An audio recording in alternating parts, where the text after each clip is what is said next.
Welcome pre-intermediates to another challenging class. We're looking at the most simple way of expressing the future using will. The beautiful thing is, whatever subject you use, it's always the same. I will go, he will run, she will see. So it's always the same. Subject plus will plus the present simple first person plus the infinitive of the verb. Now, the negative causes a problem because this is difficult to pronounce. We went round and most of you got it.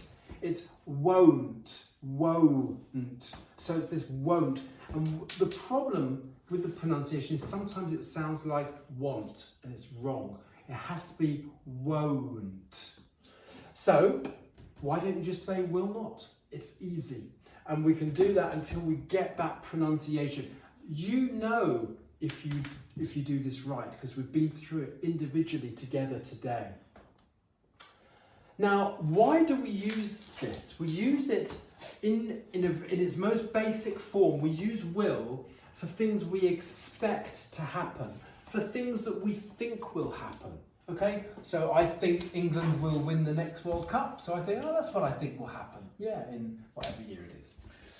Now, the other thing that I wanted to give you some experience of is the way English people use this word, because they never use this word unless they're asking a question like, will you come out with me tonight? Then they will. So in questions, they tend to use the word, but in positive or negative sentences, let's talk about positive sentences. They don't use it. They say, I'll, you'll, he'll, she'll, it'll, we'll, and they'll. And we went around trying to get the pronunciation of this, just so you could understand English people better. And I came up with these ideas, not for all of them. Unfortunately, I haven't got an idea for this one, they'll. I haven't got an idea for she'll, but I've got an idea for all the others, how to understand it better. The word I'll is pronounced exactly the same as if you were shopping and you said, where's the sugar? And the woman says, aisle number 9.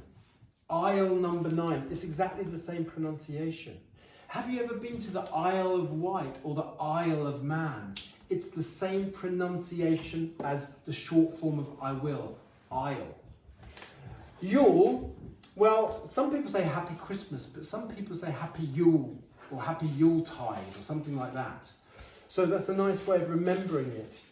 Heel is the heel of my shoe, or when you've cut yourself, eventually the wound will heal. And that's how we contract he will, heal. She'll, sorry, I haven't got anything here.